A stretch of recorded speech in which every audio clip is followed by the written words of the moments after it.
Wow.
पार कुमारी हरि जय जगनो पार कुमारी हरि जय जगनो पार कुमारी हरि जय जगनो पार कुमारी हरि जय जगनो पार कुमारी हरि जय जगनो पार कुमारी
Hare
कुळीची हे कुळदेवी केली ठावे संतांनी बरवे झाले शरण गेलो उगविलो संकटी आणि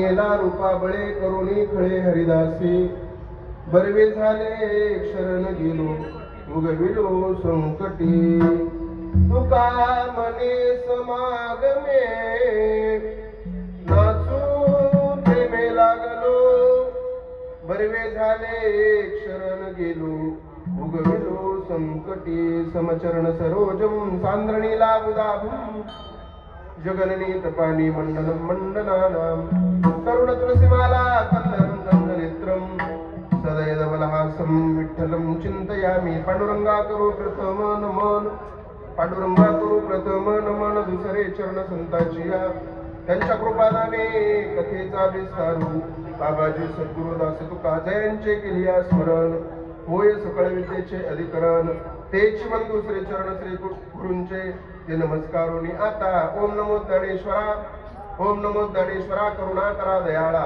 तुमचा अनुग्रह लाभलो पावन झालो चराचरी मस्तक हे पायावरी या वारकरी संतांच्या सेवेलागी सेवक झालो तुमच्या लागलो निज चरणा जिथे ज्ञान विज्ञान संजीव होते जिथे योग विद्येस सामर्थ्य येते जिथे मानवाला मिळे मोक्ष गाथा तुझ्या पायरीशी सदा नम्र माथा तुझ्या मंदिरी आर्थ जीवास तृप्ती तुझ्या दर्शने लोक स्वानंद होती श्रुती धन्य झाल्या तुझे गीत गाता तुझ्या पायरीशी सदा नम्र माथा अज्ञान देवा मुक्ताई परेशान तुझ्या पायरीशी सदा नम्र माथा असो नसो भाव आलो तुझी आठाया कृपा दृष्टी पाहे मजकडे पंढरी राया रायगडी मंदिरी वसे माझा राया रायगडी मंदिरी वसे माझा राया चरणासी अर्पितो अजन्मही काया जगदीश्वराशी जोडली ज्याची ख्याती प्रथम वंदितो तुम्हा छत्रपती विठाला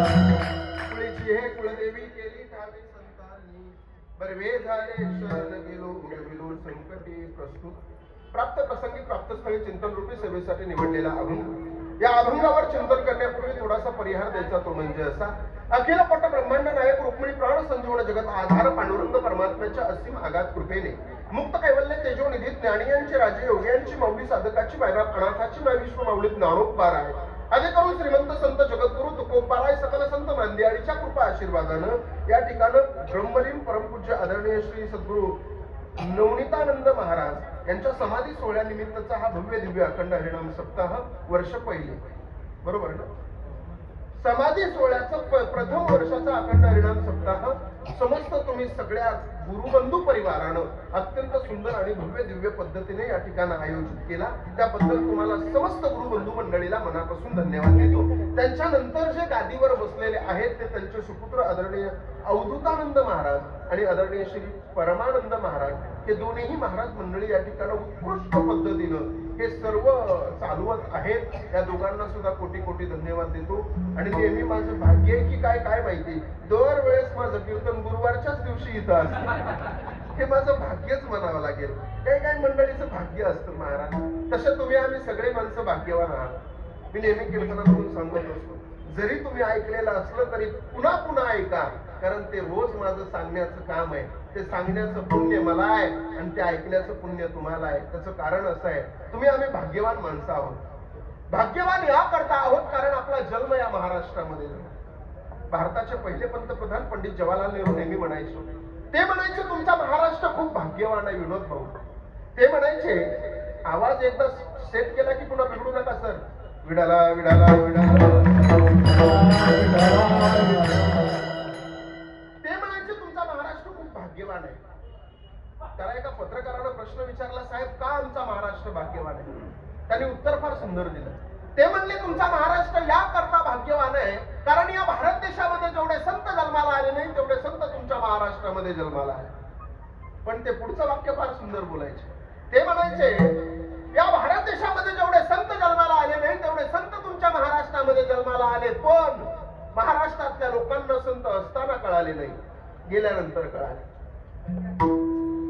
तुम्ही सगळेजण आळंदी पाहिली ना तुम्ही? माझे माऊली ज्ञानोबा असताना कधी त्यांना कोणी शिव दिलं नाही आणि आता शिवण्यासाठी आळंदीला गर्दी आहे. असताना अंगावर वस्त्र मिळाले नाही आणि आता 2-2 किलो चांदीच्या वजनाचा फेटा आहे. असताना माझ्या माऊलींना झोपायला जागा मिळाली नाही आणि आता झोपण्यासाठी चांदीचा पलंग आहे. अरे असताना कधी इंद्रायणीला शिव दिला नाही का तर इंद्रायणी बाटेल आणि आता समाधीला पंचामृताची अंघोळ आहे आणि ते पंचामृत ठेवण्यासाठी तांब्या पितळाची भांडी नाही तर चांदीची घागर, चांदीचा मंगालय, चांदीचा पंचपाळा आणि चांदीची पंचारती आहे. अरे असताना मुलं 2-2, 2.5 किलोमीटर अंतरावर माधुकरीसाठी गेली तर दगडा विटा मातीशिवाय त्यांना कधी काही मिळालंच नाही आणि आता त्याच मुलांच्या दर्शनासाठी 2-2, 2.5 किलोमीटर अंतरावर रांगा आहे. असताना शिवल्या की पाप होत होतं आणि आता त्यांना शिवल्यावर माझं पाप निघून जातंय म्हणून त्यांना शिवण्यासाठी आळंदीला गर्दी आहे. एक महत्वाचं बोलू.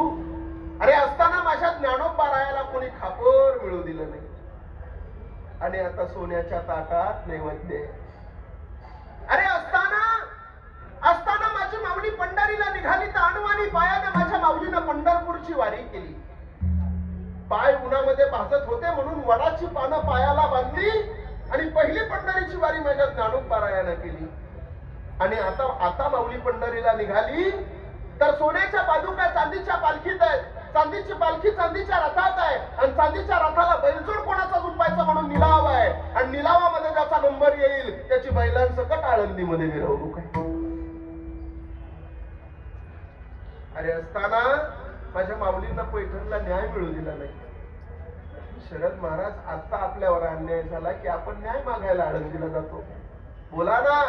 असताना या समाजानं संताला काय दिला तो केवळ त्रास. म्हणून मी नेहमी एक वाक्य बोलत असतो, साहेब असताना केलं जातं ते दर्शन असतं आणि गेल्यानंतर केलं जातं ते प्रदर्शन असतं. विडाला विडाला.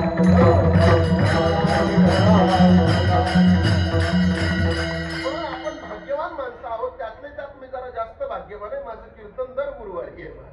लक्ष देऊन ऐका. कीर्तन रूपी सेवेसाठी उपस्थित ही महाराष्ट्रातील नामांकित मंडळी आहे ज्यांनी सुंदर चाल गायली असे महाराष्ट्रातील नामांकित गायनाचार्य, संगीत विशारद, संगीत अलंकार श्री आदरणीय कृष्णा महाराज ठाकर या ठिकाणी उपस्थित आहेत.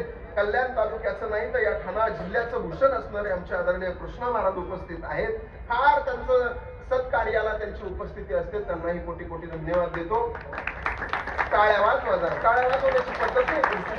टाळ्या त्या जागेवर जर तुमचंच लेकरू असतं तर म्हणले असत्या वा वा आहे की नाही. सगळ्याचं कौतुक आपण प्रत्येकाने केलं पाहिजे. त्याच शेजारी उपस्थित असणारे आमचे आदरणीय ज्यांनी दुसरी चाल गायली आमचे श्री त्यांचे शिष्य माऊली महाराज उपस्थित आहेत. महाराजांना कोटी कोटी धन्यवाद. सुंदर गाणं आहे महाराजांचं सुद्धा. जोरात त्याचबरोबर त्यांच्या शेजारी असणारे आमचे माझ्यावर नितांत प्रेम करणारे आपल्या कल्याणचं भूषण असणारा त्यांचं फार मोठं आपला वारकरी संप्रदायामध्ये ज्ञानोबारायाच्या पादुकांच्या जवळ सेवेसाठी उपस्थित असतात आदरणीय श्री आमचे विनोद भाऊ उपस्थित आहेत. पखवाजावर उपस्थित असणारे तुमच्या सगळ्यांचे लाडके, तुमच्या सगळ्यांच्या जवळचे आदरणीय श्री सागर महाराज उपस्थित आहेत. फार सुंदर पखवाज वाजवणं आहे. अनेक विद्यार्थी त्यांच्या माध्यमातून या वारकरी संप्रदायाला मिळत आहेत. सुंदर त्यांचं त्या ठिकाणी पखवाजाचं काम आहे.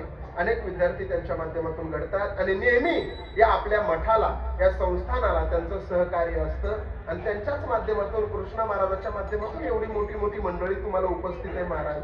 नाहीतर ही सगळी मोठी कीर्तनकार मंडळी या दोघांमुळे उपस्थित. दोघांनाही कोटी कोटी धन्यवाद. आमचे वडील आहेत सागर महाराजाचे, आमचे अण्णाभाऊ पाटील आहेत, आमचे आदरणीय श्री महेश महाराज उपस्थित आहेत, फार सुंदर पखवाज वाजवणं आहे त्यांचं.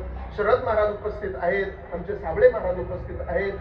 सगळी मंडळी, सगळ्यांना कोटी, विनेकरी बाबा आहेत, सगळ्यांना कोटी कोटी धन्यवाद देतो. साऊंड सिस्टम अत्यंत सुंदर आहे, सिस्टम वाल्याला सुद्धा धन्यवाद देतो. आणि वेळ कमी असल्यामुळं माझ्या सेवेला सुरुवात. विडाला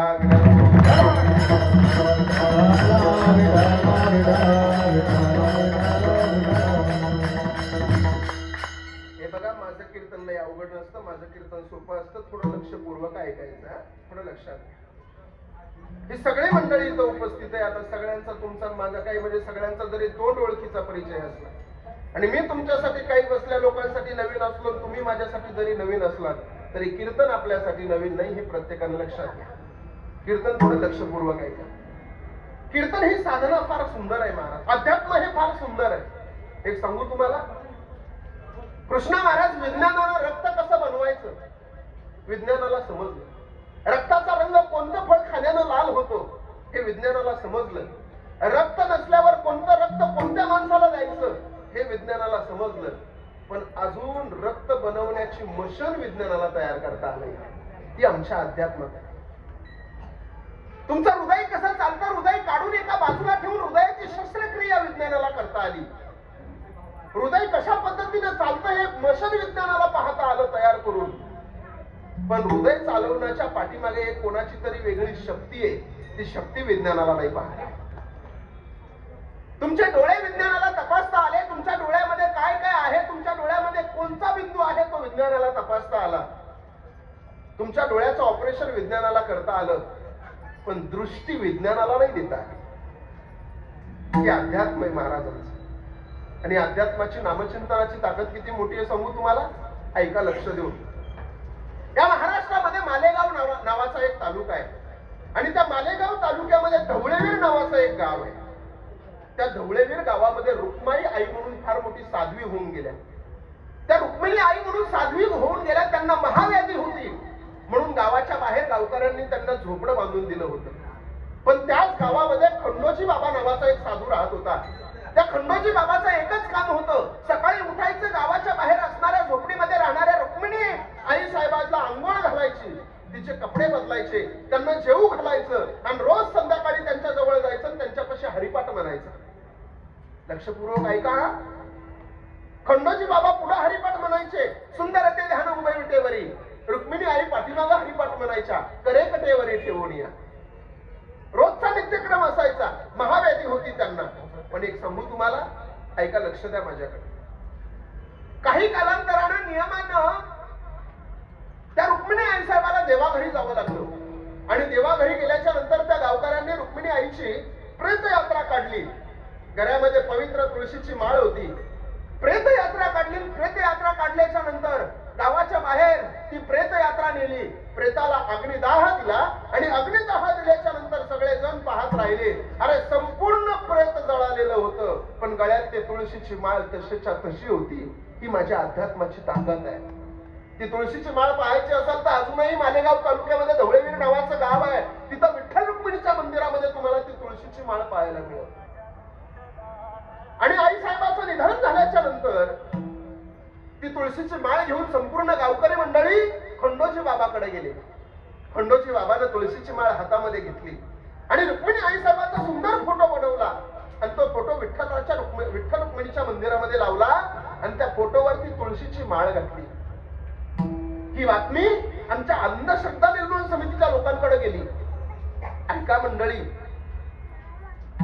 ज्या दिवशी फोटोवर माळ घातली त्या दिवशी सायंकाळी खंडोजी बाबा त्या फोटोच्या पुढे बसून रडायला लागले. का रडत होते माहितीये? रोज जिच्यासोबत मी हरिपाठ करत होतो ती आज माझ्यासोबत हरिपाठ करण्यासाठी उपस्थित नाही, म्हणून डोळ्यातलं पाणी गालावर आलं. रडायला लागले, रडता रडता नाचायला लागले, नाचता नाचता भजन करायला लागले आणि भजन करता करता कंठ फुटला आणि कंठामधून अभंग सुरू झाला. सुंदर ते ध्यान उभे विटेवरी. अरे तो फोटो अभंग म्हणत होता, करकटेवरी ठेवून घ्या, ही माझ्या अध्यात्माची ताकद आहे. ही बातमी अंधश्रद्धा निर्मूलन समितीच्या लोकांकडे गेली. ते अंधश्रद्धा निर्मूलन समितीचे लोक ढवळेवीर नावाच्या गावामध्ये आले आणि तिथं येऊन पाहिलं विठ्ठल रुक्मिणीच्या मंदिरामध्ये एक फोटो अभंग म्हणतोय की काय म्हणून तिथं येऊन पाहिलं तर त्यांनी असा निष्कर्ष काढला की या फोटोच्या आतमध्ये काहीतरी तार जोडलेली आहे म्हणे आणि त्या ताराच्या माध्यमातून हा फोटो अभंग म्हणतोय. वरचा फोटो खाली रावळात घेतला आणि रावळामध्ये फोटो ठेवला आणि खंडोजी बाबाला अंधश्रद्धा निर्मूलन समितीच्या लोकांना सांगितलं, बाबा आता तुम्ही हरिपाठ म्हणा. बाबा फोटोच्या समोर बसले आणि बाबा पहिल्यापेक्षा जास्त रडायला लागले. पहिल्यापेक्षा जास्त रडायला लागले. का जास्त रडायला लागले? अरे आम्ही भक्ती करावी आणि सामान्य लोकांना आमच्या भक्तीवर संशय घ्यावा एवढे वाईट आम्ही नाहीत म्हणून रडायला लागले. रडता रडता पुन्हा नाचायला लागले. नाचता नाचता पुन्हा भजन करायला लागले आणि भजन करता करता पुन्हा कंठ फुटला. पुन्हा अभंग सुरू झाला. देवाची द्वारी उभा क्षणावरी त्याने मुक्तीचारी साधयाल्या. पाहता काय माझ्याकडं तो फोटो नाचून म्हणायला लागला, हरिमुखे म्हणा हरिमुखे म्हणा पुण्याची गणना कोण करी. विज्ञानाला सुद्धा अध्यात्म मान्य करावं लागलं. विढाला विढाला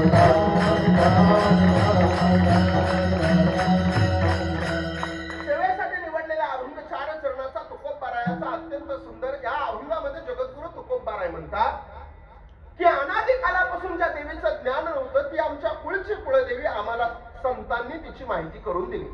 आम्ही अज्ञानी असल्यामुळं आम्हाला त्या देवीचं ज्ञान नव्हतं. कुळीची एक कुळदेवी आणि केली ठावी संतांनी आणि त्या देवीच्या यथार्थ स्वरूपाचं ज्ञान आम्हाला आमच्या संतांनी करून दिल्यामुळं काय झालं, बरं झालं. आम्हाला त्या देवीची ओळख पटली आणि त्या देवीला आम्हाला शरण जाता आलं. बरेवे झाले शरण गेलो आणि उगविलो संकटी. त्या देवीला शरण गेल्यामुळे आमच्या जीवनामधील सगळी संकट दूर होऊन गेली. तुकोबाराय म्हणले त्या निर्गुण निराकार परमात्म्याला सगुण साकार आमच्या संतांनी केलं आणि याला रूपाबळे आणि करोनी खळे हरिदाशी. निर्गुण निराकार परमात्मा सगुण साकार संतांनी केला आणि करोनी खळे हरिदाशी. म्हणजे खळे म्हणजे ज्वारीचे बाजरीचे मिरच्याचे खळे नाही बरं. खळे या शब्दाचा अर्थ आहे निर्गुण आग्रहाने अट्टहासाने आम्ही त्या देवीला नावारूपाला आणलो. तुकोबाराय म्हणतात या सगळ्यांचा आनंद मला माझ्या जीवनामध्ये झाला आणि मी तो आनंद जिथं संत समागम आहे तिथं जाऊन प्रगट केला. कसा प्रगट केला तर नाचून प्रगट केला. तुका म्हणे समागमे आणि नाचू प्रेमे लागलो. असा अभंगाचा सरळ सरळ भाव आहे. विस्तृत चिंतन पाहत असताना मुखानं नाम आणि हातानं टाळे. विडाला विडाला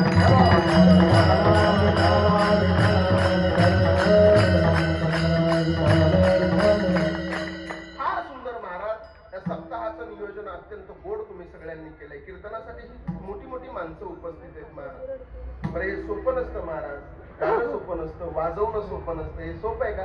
खाली बसून म्हणायला सोपं आहे. रात्रीच्या महाराजाला जमलंच नाही असं म्हणायला सोपं आहे महाराज. एक सांगू तुम्हाला मी, इथं असणाऱ्या कीर्तनकारानं 2 तास काय कीर्तन केलं त्याच्यामध्ये थोड्या थोड्या चुका काढल्यापेक्षा त्या कीर्तनकारानं किती चांगलं सांगितलं आणि ते तुम्ही किती घरी घेऊन गेलात हे अत्यंत महत्वाचं.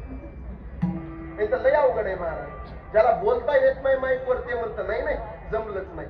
एक जण कीर्तन झाल्यावर माझ्याकडे आला सूचना द्यायला. काय म्हणला माहितीये का? आज या ठिकाणी महाराष्ट्रातील नामांकित कीर्तनकार जी टॉकीज फेम आदरणीय हरिभक्तपरायण माऊली महाराज कोटुळे यांनी अत्यंत सुंदर कीर्तन केलं. त्याबद्दल माझ्या गावच्या वतीनं, माझ्या ग्रामपंचायतच्या वतीनं आणि वैयक्तिक माझ्या वतीनं महाराजांना भावपूर्ण श्रद्धांजली.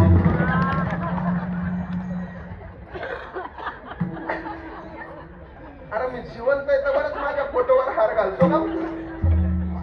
लय अवघड आहे. काही लोकांना बोलण्याचं कळत नाही. बोलणं कळत नाही काही लोकांना. तुमच्याकडे तुम्हाला जर भक्ती करायची असेल तर लीनतेने तुमची भक्ती पाहिजे. तुम्हाला सेवा करायची असेल तर तुम्ही चरणाची सेवा केली पाहिजे. पायाची सेवा प्रत्येकाने केली पाहिजे. डोक्याची सेवा कधी करायची नाही. कधी डोक्यावर आपण म्हणतो ना तो आता लई डोक्यावर बसलाय. अजिबात नाही. जीवन जगत असताना वाकून जीवन जगायला शिका. वाकत राहा महाराज. वाकत राहिल्याने काही फरक पडत नाही. महत्वाचं बोलू तुम्हाला. ऐका एक दृष्टांत सांगतो फार सुंदर आहे. महाभारताचं युद्ध ठरलं आणि महाभारताचं युद्ध ठरल्यावर श्रीकृष्ण परमात्मा झोपलेले होते. सागर महाराज श्रीकृष्ण परमात्मा झोपलेले असताना दुर्योधन आणि अर्जुन दोघे तेही कृष्ण परमात्म्याकडे मदतीची याचिका मागण्यासाठी गेले. दुर्योधन अगोदर गेला म्हणून दुर्योधन डोक्यापाशी जाऊन बसला. अर्जुन नंतर गेला म्हणून अर्जुन पायापाशी जाऊन बसला. पायाची सेवा किती महत्वाची आहे का? तुम्ही मला सांगा, श्रीकृष्ण परमात्मे झोपेतून उठले आणि कृष्ण झोपेतून उठल्याच्या नंतर मला सांगा, तुमच्याकडे झोपेतून उठल्यावर डोक्यापासला माणूस दिसलो का पायापासला? पायापासला. कृष्ण झोपेतून उठल्यावर कृष्णाला अर्जुन दिसला. कृष्ण अर्जुनाला म्हणला, अर्जुना कधी आलास? तेवढ्यात दुर्योधन मागून म्हणला, ए कृष्णा, अर्जुनाच्या अगोदर मी आलोय, मला विचार अगोदर मी कधी आलो ते. देव म्हणला, अरे तू जरी अगोदर आला तरी डोक्यापाशी बसला ना, अर्जुन पायापाशी बसला. बरं ते जाऊ द्या, कशासाठी आला तिथं? दोघांनीही सांगितलं, देवा महाभारताचं युद्ध ठरलंय, मला माहितीये. देवा तुमच्याकडे मदतीची याचिका मागण्यासाठी आलोय. देवानं दोघांसमोरही दोन विकल्प ठेवले. देवानं दुर्योधनाला सांगितलं, दुर्योधना तू अगोदर आलास, माग म्हणे तुला काय पाहिजे. दोन विकल्प आहेत तुमच्या दोघांच्या समोर. एका बाजूने माझं 56 कोटी यादव सैन्य लढल आणि एका बाजूने मी एकटा लढल. ज्या बाजूने मी लढल त्या बाजूने हातामध्ये शस्त्र घेणार नाही, अस्त्र घेणार नाही, अजिबात नाही. 4 चांगल्या गोष्टी सांगल. दुर्योधन म्हणला, तिथं तुला घ्यायला का गुलाबजामुची पंगत आहे का? तू नको देवा आम्हाला, तुझं 56 कोटी यादव सैन्य दे. दुर्योधनानं 56 कोटी यादव सैन्य घेतलं, हातामध्ये पान आणि सुपारी घेतली, विडा उचलला, आनंद झाला दुर्योधनाला.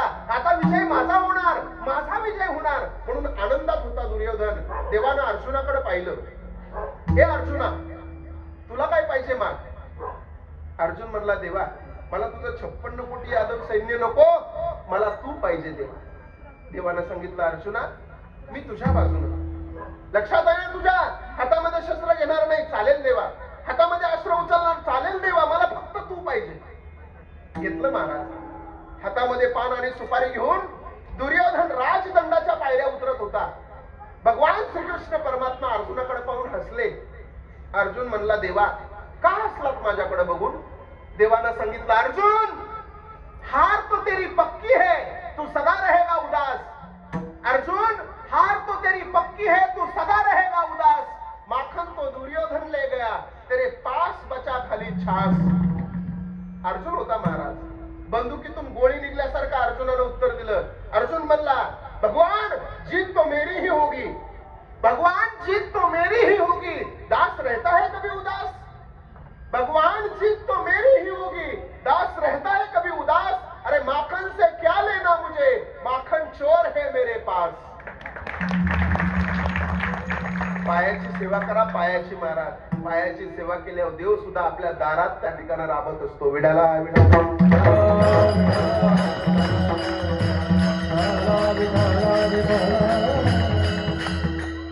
तुम्ही ऐकल्याच्या नंतर तुमच्या डोक्यामध्ये पहिला प्रश्न निर्माण झाला असेल, महाराज तुकोबारा या अभंगामध्ये देवीला शरण जाताना दिसतात का हो महाराज? तुकोबारा इथं पांडुरंग परमात्म्याचे एकनिष्ठ भक्त आहेत. तुकोबारायच म्हणतात, समचरण दृष्टी विटेवरी साजिरे, तेथे माझ्या हरिवृत्ती राहो. पतिव्रते जैसा व्रतार प्रमाण, अम्मा नारायण तैसा परी. एखाद्या पतिव्रते पत्नीला जसा तिचा पती प्रिय असतो तसा आम्हाला आमचा पांडुरंग परमात्मा प्रिय आहे. तरी सुद्धा आज एक गाऊ आम्ही विठोबाचे नाम अनेकाचे काम नाही येते. अरे दुसऱ्या देवाला न मानणारे तुकोबारा आज देवीची भक्ती कशी करतात? आज देवीला शरण का जातात? हा पहिला प्रश्न तुमच्या समोर आहे. प्रश्न पडला पाहिजे डोक्यामध्ये. पहिला प्रश्न तुमच्या समोर असेल. आणि दुसरा प्रश्न असा असेल, महाराज ज्या अर्थी तुकोबारा देवीला शरण जातात त्या अर्थी तुकोबारा एकनिष्ठ नाहीत. तुकोबारा एकनिष्ठ आहेत महाराज. तुम्ही आम्ही निष्ठानिष्ठी करतो. आपल्या जीवनाची सगळी निष्ठानिष्ठी. मला सांगा, या तुम्ही जर टीव्ही उघडून पाहिला ना तर तुम्हाला का आई सापडणार नाही. नुसती पळवा पळवी, धराधरी, आपटा आपटी, 40 इकडे गेले, 30 तिकडे आले, 20 इकडे. सगळी निष्ठा राहिलेली नाही मा. बरोबर आहे की नाही? थोडं लक्ष द्या माझ्याकडून. माझं कीर्तन तर समजतंय ना? काय बोर नाही ना व्हायला? कॅसेट पलटायची अवघड आहे महाराज. थोडं लक्षात घ्या माझ्या. महाराज मग तुकोबारा एकनिष्ठ नाहीत का? तुकोबारा 100% एकनिष्ठ आहे. थोडं लक्ष देऊन तुम्ही कीर्तन ऐकलं तर तुम्हाला कळेल. तुकोबारा एकनिष्ठ आहे. तुकोबाराच्या जीवनाचा विचार केला तर तुकोबारा महाराज साधू संतांना एवढा त्रास झालेला आहे, या दुनियेने साधू संतांना एवढा त्रास दिलेला आहे, सांगू सोपं नसतं महाराज. 4.5 1000 अभंग माझ्या तुकोबारायानं लिहिले. याच्या पाठीमागे काय इतिहास आहे माहितीये तुम्हाला? ज्या वेळेस तुकोबाराय अभंग लिहायला बसायचे ना, त्यावेळेस संतांची जगणारे अभंग म्हणायचे ना, त्यावेळेस संतांची जगणारे अभंग लिहायला असायचे. आणि अभंग लिहायला संतांची जगणारे असले, तुकोबारायाने अभंग म्हणायचा, संताजीने अभंग लिहायचा, पण तिथं 1 रुपयाचं नाणं ठेवलेलं असायचं. ते नाणं गरम करायचं तुकोबारायानं त्या जाळामध्ये, लालबुंद तापवायचं त्या जाळामध्ये, आणि संत जगणारे महाराजांना म्हणायचं, संत्या अभंग लिहिलास का? हो महाराज लिहिला. हा अभंग बरोबर आहे की चूक आहे तपासायचा. कसा? ते तापलेलं लालबुंद झालेलं नाणं उचलायचं, जिभीवर ठेवायचं. थंड लागलं तर अभंग चांगला आहे, बरोबर आहे, आणि चटका बसला तर ते नाणं अभंग बाजूला करायचा. 4500 चटके अगोदर खाल्ले, तेव्हा कुठं गाथा निर्माण झाला. विडाला विडाला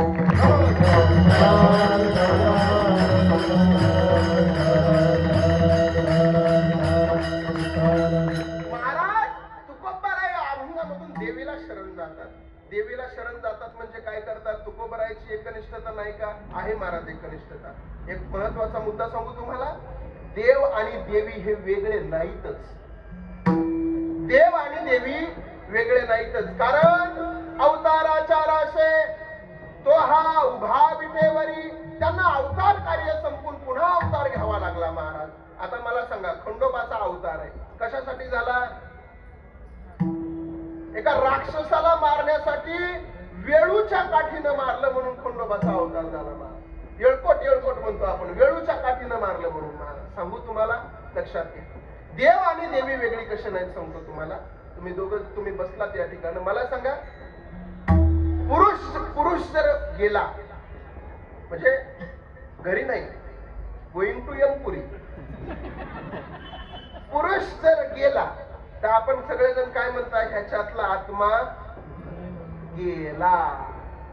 आणि महिला जर गेली तर असं म्हणता का हिच्यातली आत्मी म्हणता का? आत्माच म्हणता ना. अरे तुमचे शरीर जरी भिन्न भिन्न असले तरी आत्मतत्व एकच आहे. देवाचे अवतार जरी वेगळे असले तसा देव एकच आहे. विडाला विडाला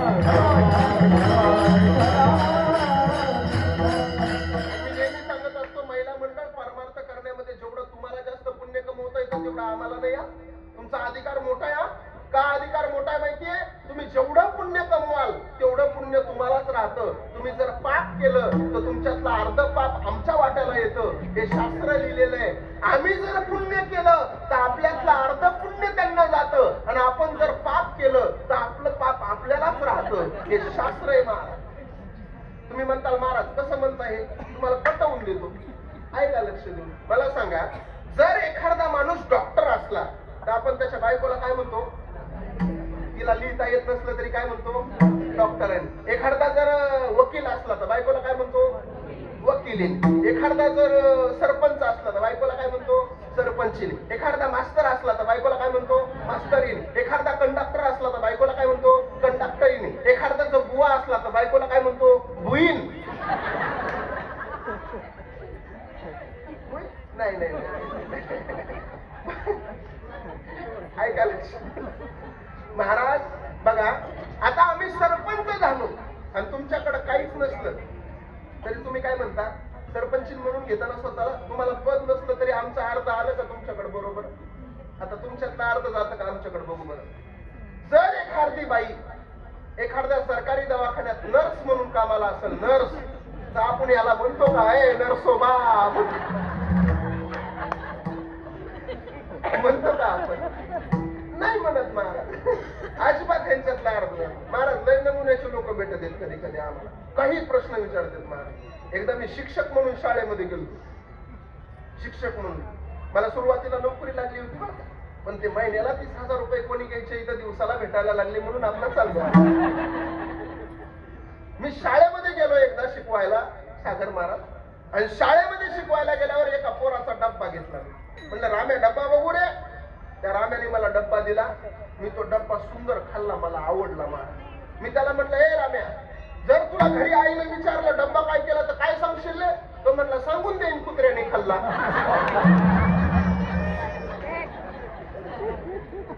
अशी लोक भेटले. त्या दिवशी आळे फाट्यावर एक भिकारी भेटलं होतं मला. मी रोज कीर्तनात सांगतो, आळे फाट्या भिकारी भेटलं, 5 रुपये मागितले. मी खिशातले काढेन 5 रुपये त्याला दिले. म्हणलं काय रे बाबा, कशाला 5 रुपये? त्याला घेतले खिशात घातले. पुन्हा 5 मागितले. पुन्हा मी खिशातले काढले, पुन्हा त्याला 5 दिले. म्हणलं अरे आत्ताच 5 रुपये तुला दिले होते ना, अजून 5 कशाला? तो म्हणला माझ्या मैत्रिणीला. मी म्हणलं भिकाऱ्याला पण मैत्रीण आहे का? तो म्हणला तिच्यामुळेच भिकारी झालोय. अवघड आहे मग. ऐका, लक्ष द्या माझ्या. मग देव आणि देवी वेगळे नाही, एकच प्रमाण महत्वाचं आहे.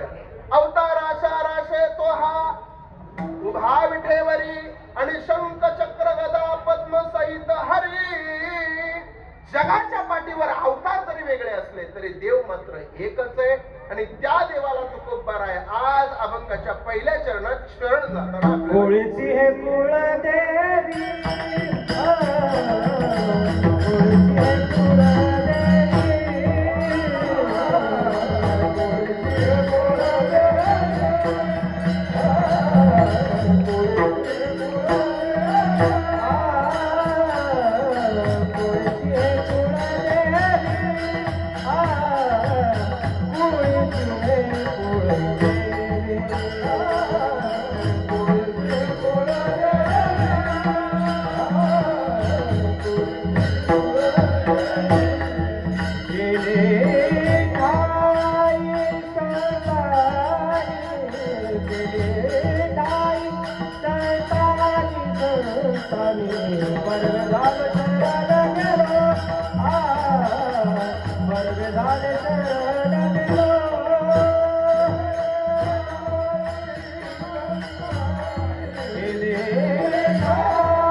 कोळीची हे कुळदेवी,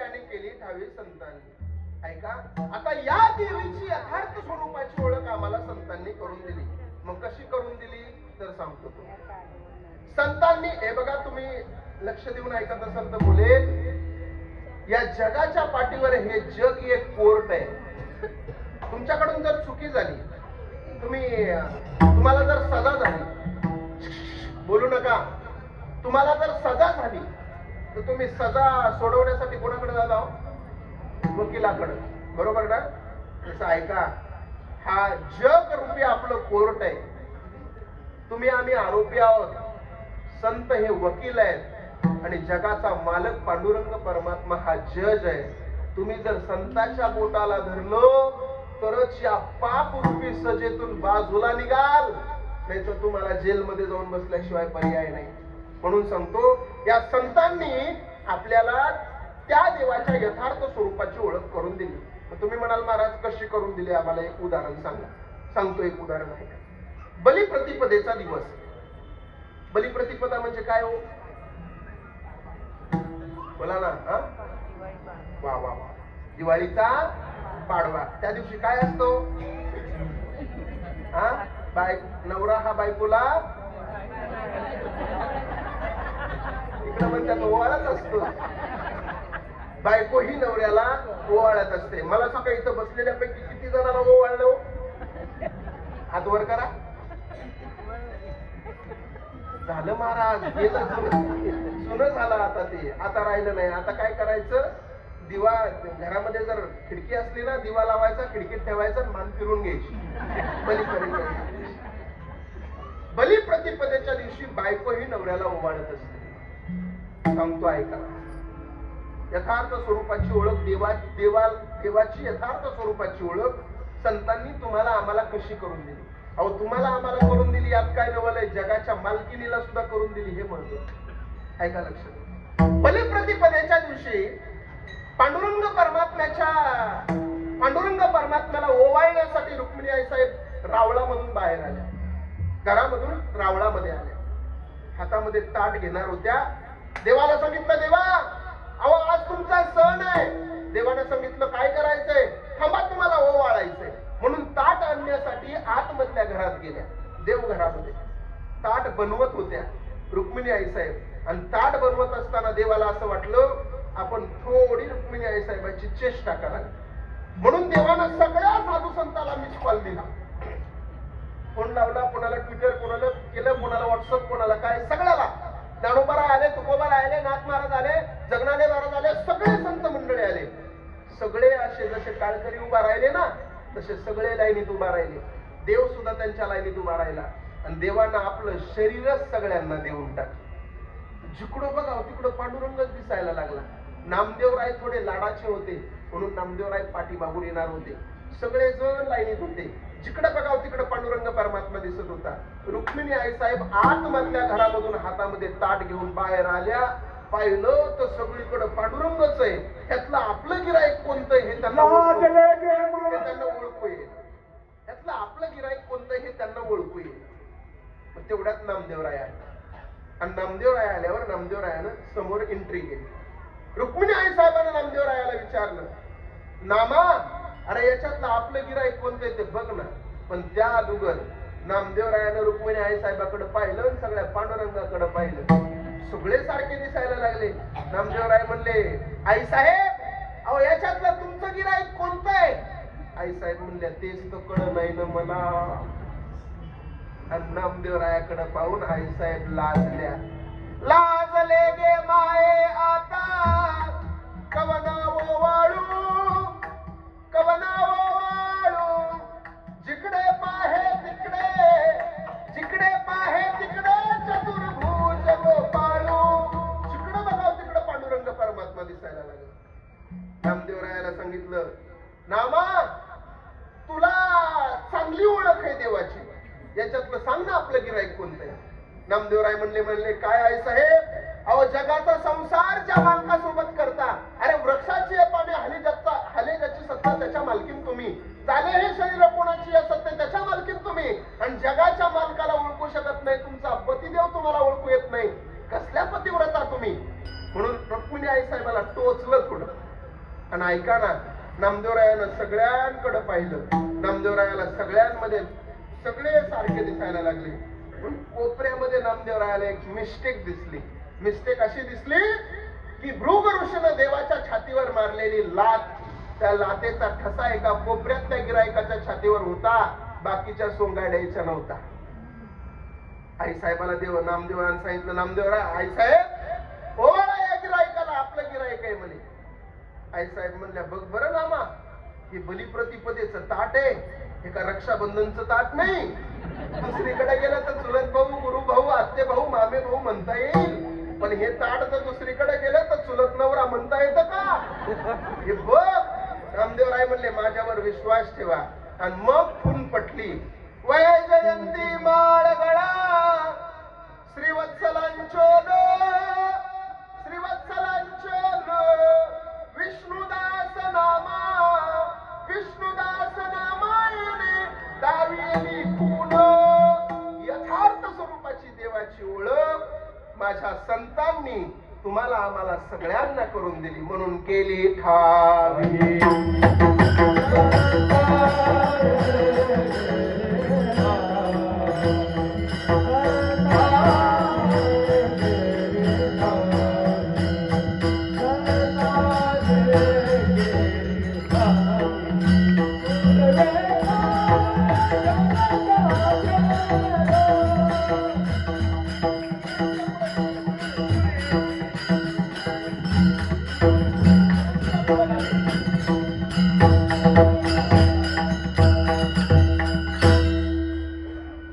अभंगाच्या पहिल्या चरणाचा भाव तुमच्या समोर दिलेला आहे. माझ्याकडे फक्त 20 मिनिटं शिल्लक राहिलेली आहेत.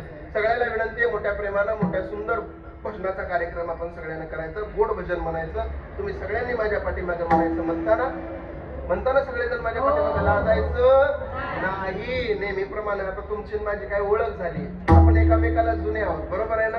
गोड भजन करायचं महाराज, सुंदर. हे बघा, जोरात म्हणायचं.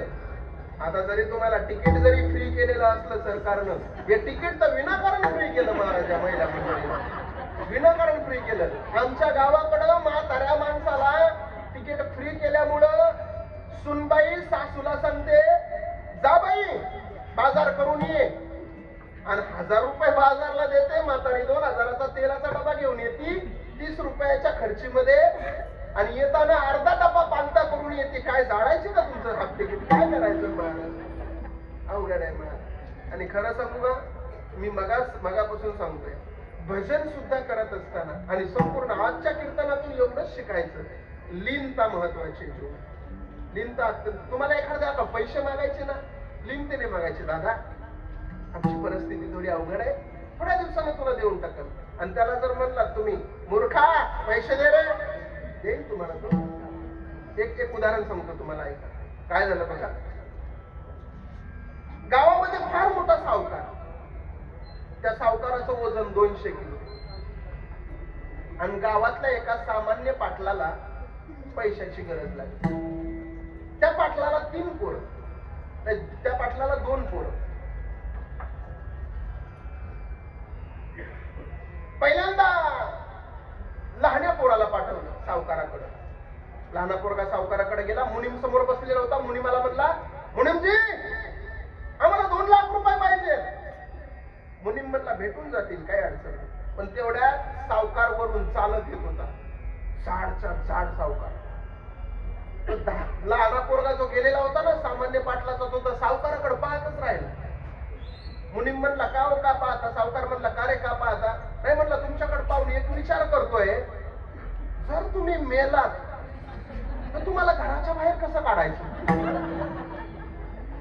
मागायला काय गेलाय? पैसे, बरोबर? त्या सावकारानं सांगितलं, याला धरा, पकडा आणि बांधून टाका रे. त्याला बांधून टाकलं. बापाला वाटलं लहान पोरगं पाठवलंय, अजून काय येत नाही म्हणून मोठ्या पोराला पाठवलं. जा बाबा, जाऊन बघ त्या सावकाराकडे पोरगा गेलाय, कागद आला नाही माघारी. मोठा आला, पाहिलं तर बारका तिथं बांधून ठेवलेला होता. तो म्हणे, हो मुनीमजी, का माझ्या भावाला बांधून टाकलंय? बघा ना राव म्हणे, पैसे मागायला पोरगा आला, तुमचा काही वळण पिळण आहे का नाही? पैसे मागायला पोरगा आला आणि आमच्या सावकाराला म्हणतो मेल्यावर बाहेर कसं काढायचं? तो मोठा काय म्हणला माहितीये का, ए बारक्या, काय करायचंय रे तुला? त्यांचं ते तोडून का बाहेर काढा ना. पहिला आला, बाहेर कसा काढायचा, दुसरा म्हणतो तोडून का काढा, याला बी बांधून टाका. त्याला बी बांधून टाकलं. पुन्हा बाप आला. बापाला वाटलं दोन्ही पोरं आले नाही, म्हणून बापाला एंट्री केली. सावकार, अहो दोन्ही पोराला बांधून टाकलंय तुम्ही, आज काय करता सावकार? काय म्हणले पोरं? अहो तुम्हाला काही कळतं का राव पाटील? पोरांना काय शिकवलं का नाही तुम्ही? पहिला येतो आणि म्हणतो की मेल्यावर बाहेर कसं काढायचं, दुसरा येतो आणि म्हणतो की तुकडे करून का बाहेर काढणं. काय पद्धत बरोबर नाही ही. पाटील काय म्हणले माहितीये पोरांकडे बघून, हे पोरांनो, अरे काय करायचं होतं तुम्हाला? ते घर का जाळून टाकणं. पद्धत आहे, लीन होऊन करायचं, भजन सुंदर करायचं. म्हणता ना मना सगळ्यांनी, सुंदर माझे जाते ग फिरते बहुतुक,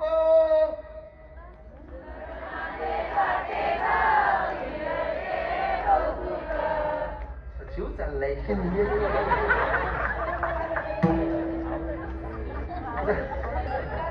जरा मोठ्याने म्हणा, मोठ्याने. सुंदर माझे जाते ग फिरते बहुतुक,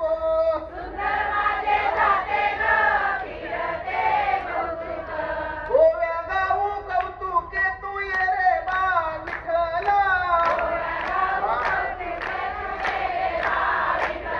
तू ये रे बा विठ्ठला, तू ये रे बा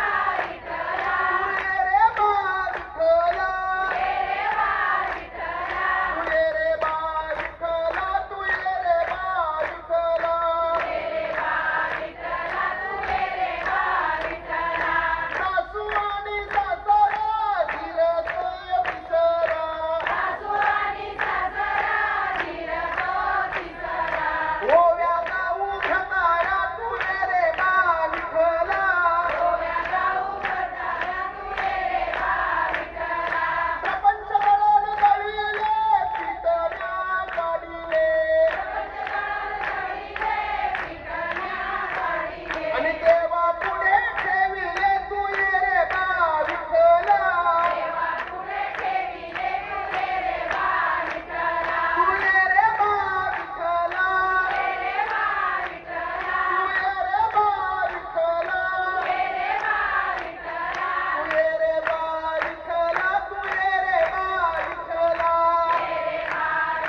सांगा, समाधान वाटतं की नाही हो असं भजन केल्यावर?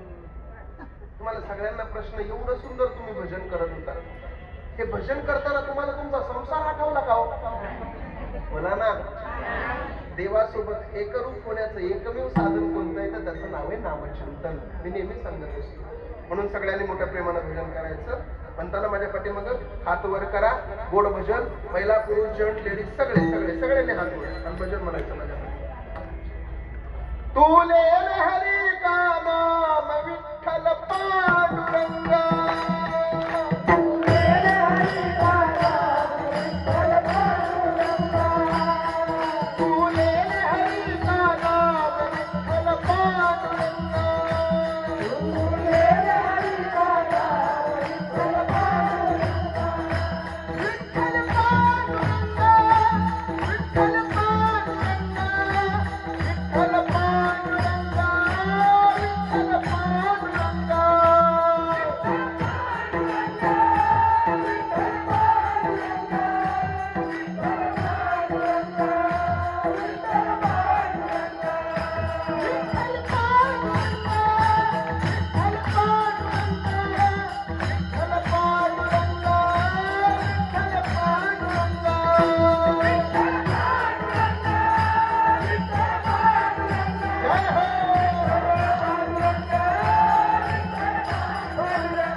22 जानेवारीला देव बसणार आहे. सांगू तुम्हाला, सगळं तुमच्यावर आहे महिला मंडळ. खरंच सांगू तुम्हाला, खूप प्राधान्य आहे. कुठं इथं महिला पहिल्यांदा नाही, लेडीज फर्स्ट इथं पासून नाही, वर पासून नाही. तुम्हाला खूप मोठं प्राधान्य आहे. प्राधान्य का माहितीये? 22 जानेवारीला सगळ्याला विनंती आहे, सगळ्यांनी आपल्या घरासमोर सडा काढायचा, रांगोळी काढायची, सगळ्यांनी सुंदरपैकी आपल्या घराच्या पुढे गुढी उभारायची, कारण त्या दिवशी आपला देव सिंहासनावर बसणार आहे. ही गोष्ट तुम्ही आम्ही भाग्यवान आहोत. अरे तुम्ही आम्ही भाग्यवान आहोत, कारण 500 वर्ष झालं जो आनंद मागच्या पिढ्यांना भेटला नाही, तो आनंद इथून पुढच्या आपल्या पिढ्यांना मिळणार आहे, आपल्या लेकरा बाळांना मिळणार आहे. अरे आजपर्यंत जगाचा मानव एवढ्या तंबूमध्ये राहिला, पण आज जगाच्या मालकाची चर्चा संपूर्ण जगभर आहे. त्यातूनही काही मूर्ख माणसं, काल काही लोकांच्या क्लिपा आल्या, म्हणे अमकं झालं तमकं झालं. जित्याची खोल मेल्याशिवाय जात नाही हे मला चांगलं माहितीये, की आमची जुनी मन आहे मला. त्याच्यामुळे बाकीच्यांकडे लक्ष देऊ नका. धर्म अत्यंत महत्वाचा आहे. फक्त 15 मिनिटं राहिले. विठोबा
तिन्ही चरणाचा सरळ भाव तुम्हाला सांगितला, पण माझ्याकडे वेळ फार कमी.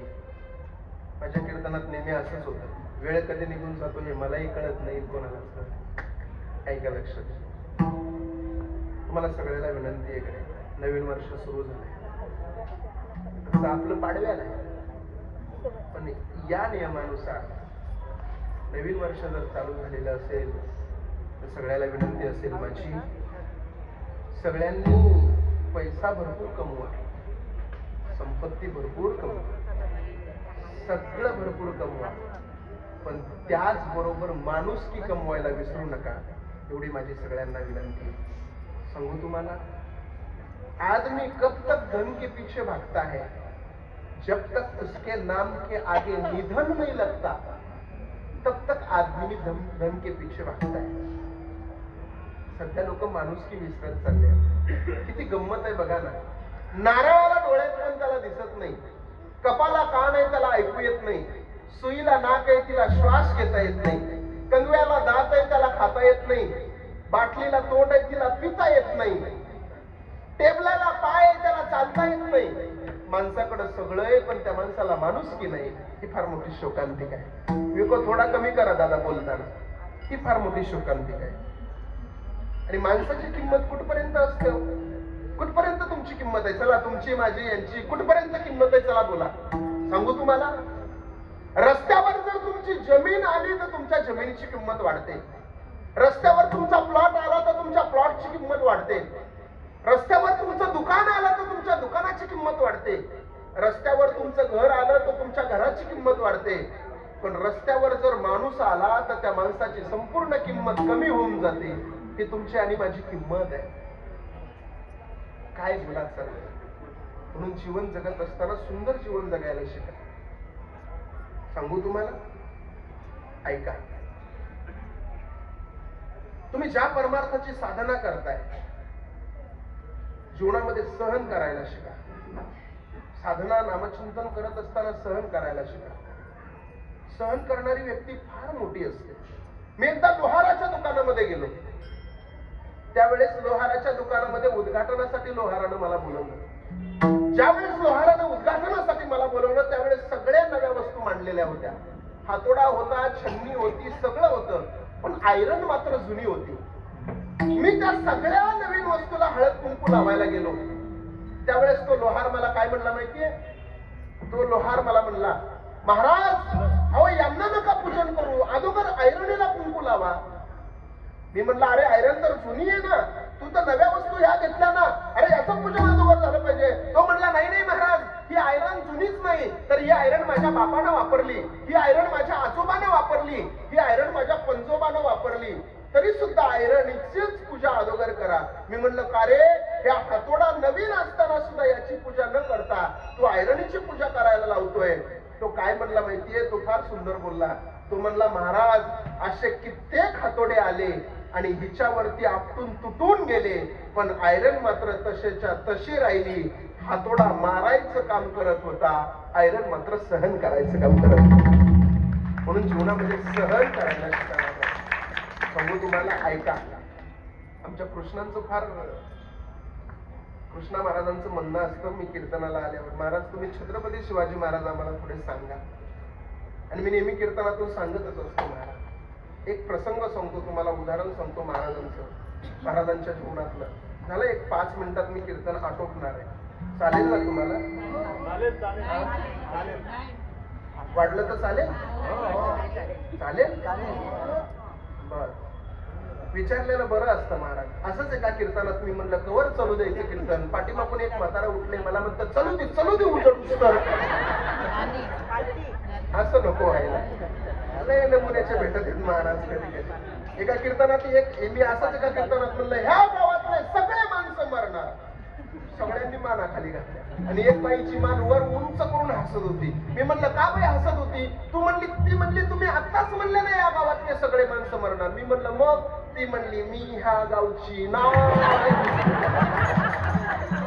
मग तू ह्या गावची नाही म्हणजे तू का देवाची आजी आहे का काय? प्रत्येकाला जायचं लक्षात घ्या. काय छत्रपती शिवाजी महाराजांच्या काळातला इतिहास आहे. पहिला मंडळ सांगू, तुमच्या घरामध्ये स्वामी समर्थांचा फोटो असेल, तुमच्या घरामध्ये पांडुरंग परमात्म्याचा फोटो असेल, तुमच्या घरामध्ये तुमच्या कुलदैवतेचा फोटो असेल, नवे तुम्ही ज्याला जास्तीत जास्त तुमची ज्याच्यावर श्रद्धा आहे त्यांचा फोटो जर तुमच्या घरामध्ये असेल ना, तर त्याच देवाऱ्याच्या शेजारी छत्रपती शिवाजी महाराजांचा फोटो असणं अत्यंत गरज आहे.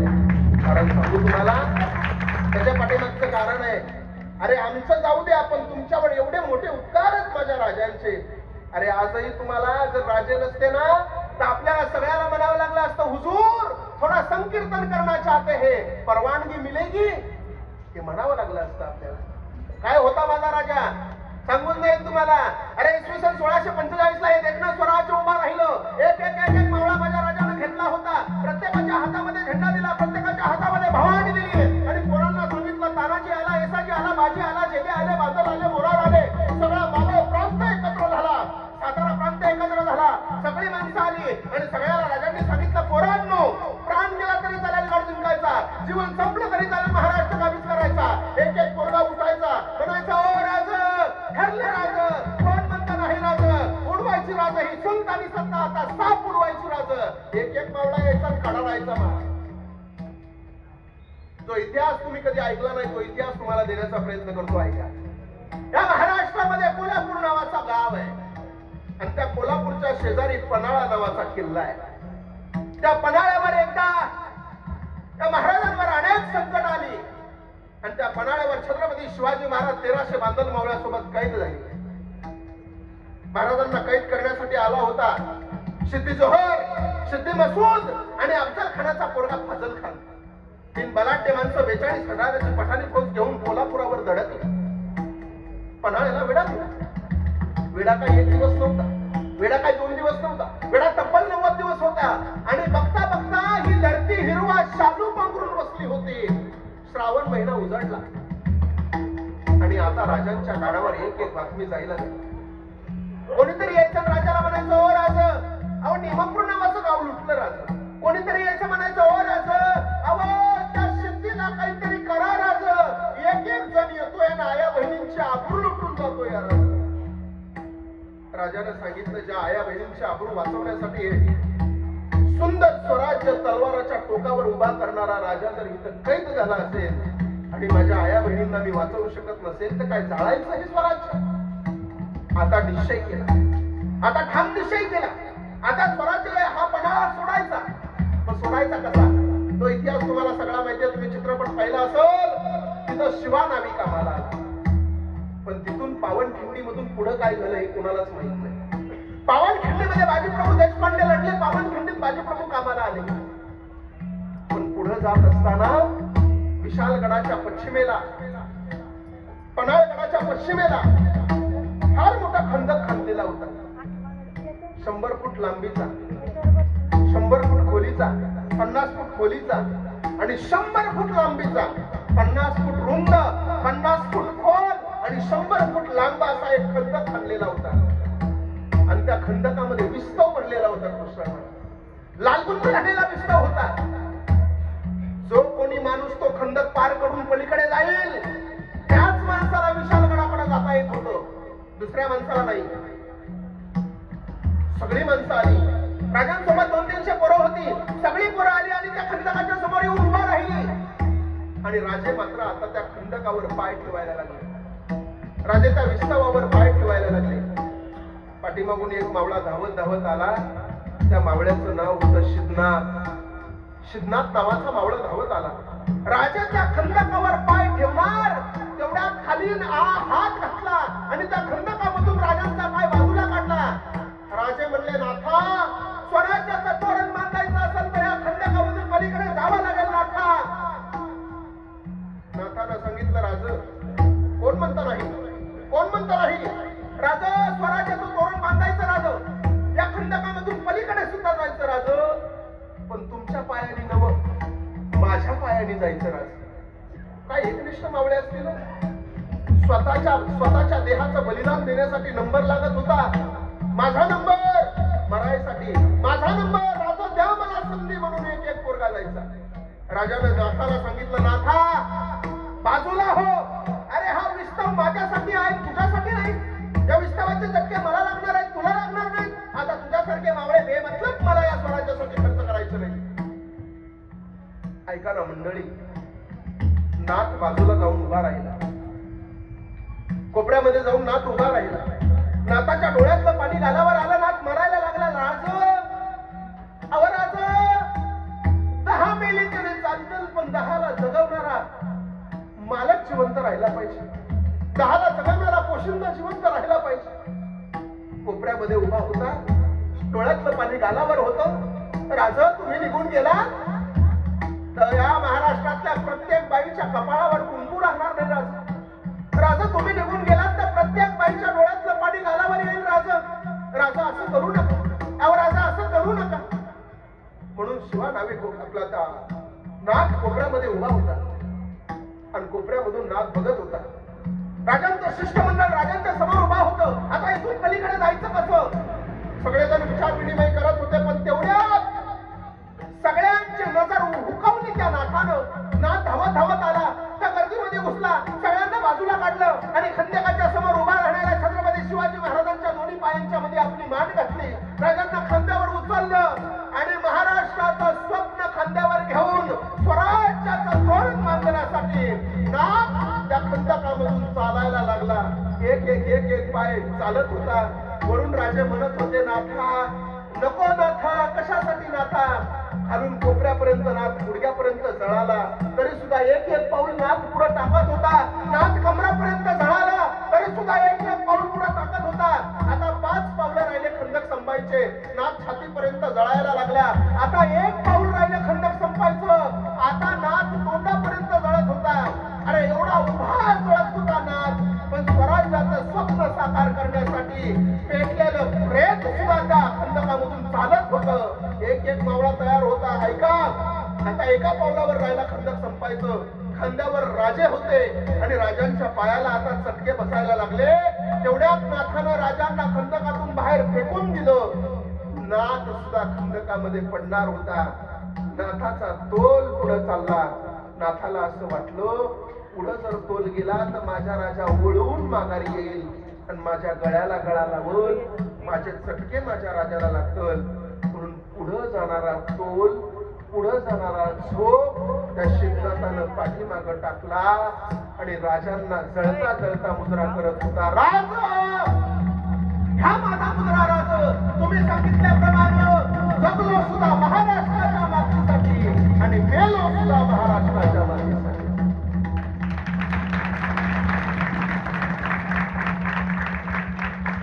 असे मावळे ह्या स्वराज्यामध्ये होऊन गेले महिला मंडळ. म्हणून आज तुम्ही आम्ही सुरक्षित आणि तुम्ही आम्ही सुंदर पद्धतीनं जीवन जगतो. सांगू द्या मला फार आनंद वाटतो महाराज या मठामध्ये कीर्तनाला आल्यावर. जिथं प्रेम मिळतं ना, माणूस तिथं कशाचाच विचार करत नाही. मोडक महाराज होते ना, इथंच बसायची खुर्चीवर. मला फार आठवण येते त्यांची कधी कधी. त्या खुर्चीवर बसून माझ्यासोबत संवाद करायचे. आणि सांगू तुम्हाला, कीर्तन झाल्यावर मला नेहमी सांगायचे, बाबा कीर्तन करत असताना धर्मावर जास्त बोलावं बाबा, ती गरज आहे. हिंदू धर्मासाठी कट्टर असणारे होते बाबा. आणि मी म्हणून नेहमी सांगत असतो, आपल्या लेकरांवर चांगले संस्कार द्यायला शिका. आता एक व्हिडिओ क्लिप व्हायरल होती, पाहिली तुम्ही? मुंबईचा सगळ्यात टॉपचा 3 नंबरचा श्रीमंत माणूस आहे, विजयपत सिंघानिया ज्याचं नाम आहे. रेमंड कंपनीचा संस्थापक आहे. 12,500 करोड रुपयाचा मालक. डोळे झाकून प्रॉपर्टी पोरांच्या नावावर करून दिली आणि त्याच पोरांनी कमरामध्ये लाता घालून विजयपत सिंघानियाला घराच्या बाहेर काढलंय. ऐका लक्ष देऊन, विजयपत सिंघानियानं पैसे कमवले पण लेकरांवर संस्कार कमवता आले नाही. ही फार मोठी शोकांतिक आहे. तुम्हाला विनंती आहे सगळ्यांना, लेकरांवर चांगले संस्कार द्यायला शिका. तुमची मुलगी बाहेर गेली ना, मुलगी काय करते बाहेर गेल्यावर? ट्युशनला जाते का? आल्याच्या नंतर तिचा मोबाईल चेक करा. मोबाईल मध्ये तिने सरांनाच फोन केलेला आहे का? त्या सगळ्या गोष्टी. मुलगा बाहेर गेला ना, रात्री 10च्या पुढे बाहेर जर घरात आला ना, आल्यानंतर 2 काना खाली वाजवा. अरे 10 वाजेपर्यंत घराच्या बाहेर राहतोस मूर्खा, आम्ही दोघं आईबाप तुझ्यासाठी जेवायचं राहिलो असं म्हणून त्याच्या कानाखाली वाजवा. त्यावेळेस तुमची पोरं लाईनीवर येतील. त्यावेळेस तुमची पोरं तुमच्या पोरांना जर संस्कार दिला ना, मला शाळेचं कुतूहल वाटतं महाराज. कधी कधी शाळेमध्ये हे शिकवलं जातं, अग्निजन्य खडक सांगा, बेसालचा पट्टा सांगा, मार्टिन, हे सगळं शाळेमध्ये, नेपोलियन बोनापार्ट, हे सगळं शाळेमध्ये शिकवलं जातं. अरे आम्हाला शिकवायचं ना शाळेमध्ये? तुम्हाला आम्हाला शिकवायचं नाही शाळेमध्ये? तर आम्हाला शाळेमध्ये हे शिकवा की वयाच्या 16व्या वर्षी छत्रपती शिवाजी महाराजांनी तोरण्याला तोरण बांधलं आणि वयाच्या 16व्या वर्षी ज्ञानोपारायणे ज्ञानेश्वरी लिहिली. हे ज्या वेळेस तुम्ही शिकवत नाही ना आम्हाला, त्यावेळेस या महाराष्ट्राची नाही, या देशाची आदर्श पिढी घडत नाही. सांगा ना तुम्ही, शिकवायला पोरांना. शिकवायचंच असेल तर सामाजिक पद्धतीनं ज्ञान द्या ना पोरांना तुम्ही. हे ज्ञान आपल्याला मिळायला तयार नाही. म्हणून मी नेहमी सांगत असतो, जीवन जगत असताना चांगलं जीवन जगा. जीवनामध्ये सहन करायचं शिका. लोक नावं ठेवतील तुम्हाला. तुम्ही चांगले वागलात ना, चांगल्या माणसाला नेहमी त्रास आहे, नेहमी त्रास आहे, नेहमी त्रास आहे. तुम्ही सहन करायचं शिका. तुम्ही डॉक्टरकडे जाता ना, डॉक्टरकडे गेल्याच्या नंतर डॉक्टर तुम्हाला गोळी देतो. जी माणसं ती गोळी ओठावर ठेवतात त्या माणसाच्या रोगाचं कधी निदान होत नाही. आणि जी माणसं ती गोळी पोटामध्ये पचवतात त्यांच्या रोगाचं निदान झाल्याशिवाय राहत नाही. समाजानं केलेली निंदा किंवा अपमान जी लोक ओठावर ठेवतात ती माणसं कधीच सुखी होत नाहीत. आणि समाजानं केलेला निंदा किंवा अपमान जी लोक पोटामध्ये पचवतात ती माणसं सुखी झाल्याशिवाय राहत नाही. म्हणून मी नेहमी सांगत असतो मला. आणि जीवन जगत असताना तुम्ही तुमची श्रद्धा आहे ना मठावर, तुमची श्रद्धा आहे मोडक बाबांवर, एकनिष्ठतेने श्रद्धा ठेवा. एकनिष्ठतेचा फार मोठा फायदा आहे महाराज. सांगू तुम्हाला जीवन कसं जगायचं, ऐका.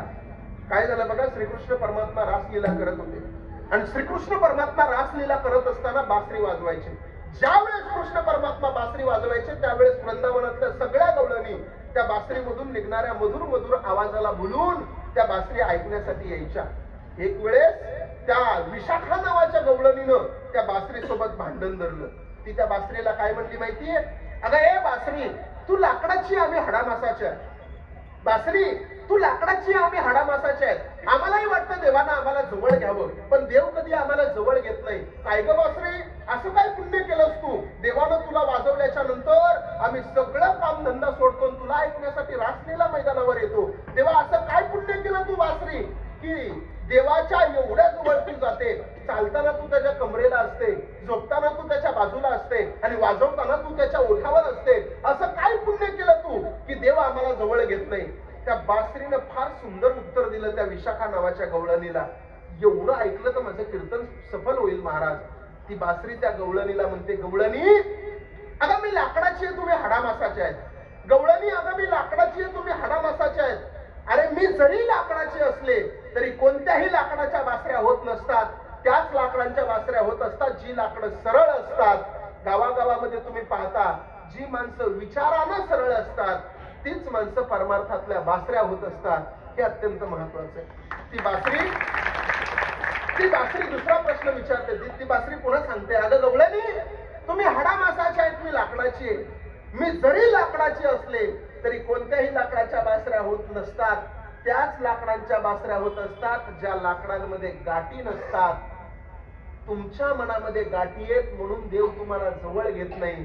तुमच्या मनातल्या विकाराच्या गाठी बाजूला ठेवा आणि भक्तीचा पोकळ वसा भरून देवाच्या जवळ या.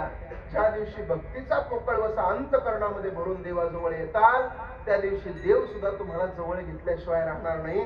म्हणून तुम्हाला आणि मला सुद्धा विनंती, आपल्याला सगळ्याला सांगतो मी, जीवन जगत असताना गाठी मनामध्ये ठेवू नका. गाठी सोडून द्या. या नवीन वर्षाचं एवढं घेऊन घरी जा. मनामध्ये गाठी ठेवू नका, एकामेकाचा विरोध करू नका. किती दिवसाचं जीवन आहे आपलं दादा. चलता तुम्ही एक व्हिडिओ बघितला, जेवायला बसलेला माणूस ताटातला घास मोडून तोंडापर्यंत नेईपर्यंत सुद्धा देवानं एक सेकंदाचा सुद्धा त्याला वेळ दिला नाही. अटॅकनं माणूस निघून जातोय. प्रेम द्या रे जगाला, एकामेकाला प्रेम देत चला. एवढीच विनंती करतो. इथून पुढचं तुमचं सगळ्यांचं जीवन सुख समृद्धाचं आनंदाचं जावो अशी माऊली ज्ञानोबा यांच्या चरणी प्रार्थना करतो. पुनश्च एकदा या सगळ्या मंडळीला तुम्ही या ठिकाणी बोलवलंय त्याबद्दल सगळ्यांना कोटी कोटी धन्यवाद देतो. आणि सगळ्याला एक नियम सांगतो, इथून पुढे जीवन जगत असताना फोन आला ना तुम्हाला, फोनवर हॅलो म्हणायचं नाही बरं.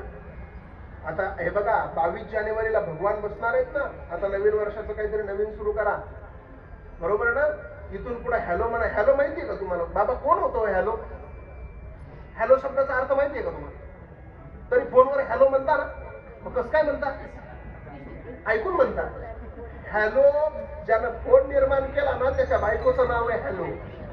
तुम्ही सगळेजण रोज त्याला बायकोचं नाव घेताय. हॅलो म्हणायचं नाही. फोन आला ना म्हणायचं श्री स्वामी समर्थ म्हणता ना. वा वा. तरी सुद्धा सगळ्याला विनंती, उभा राहिल्याला विनंती आहे, फोन आला ना जय श्रीराम म्हणायचं सगळ्यांनी. सगळ्याला विनंती आहे. म्हणून सगळ्यांना कोटी कोटी धन्यवाद देतो. काही चुकलं असेल तर माझं मला परत करा, आणि जर नसेल परत करायचं तर काय करायचंय ते करा. सगळ्यांच्या चरणावर विनम्र भावाने नतमस्तक ठेवून याच ठिकाणी सेवेला विराम. कोणी सुद्धा सूचना दिल्याशिवाय जागेवरून हलू नका, चुळबुळ करू नका. ज्ञानेश्वर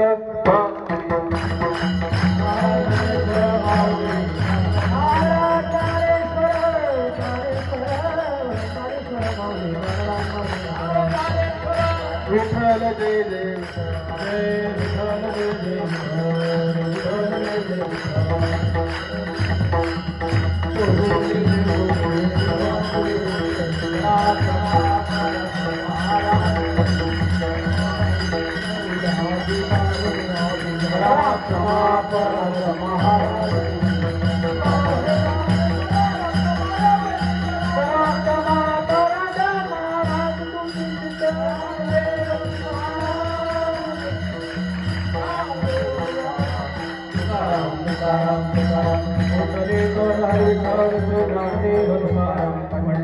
भगवान की जय.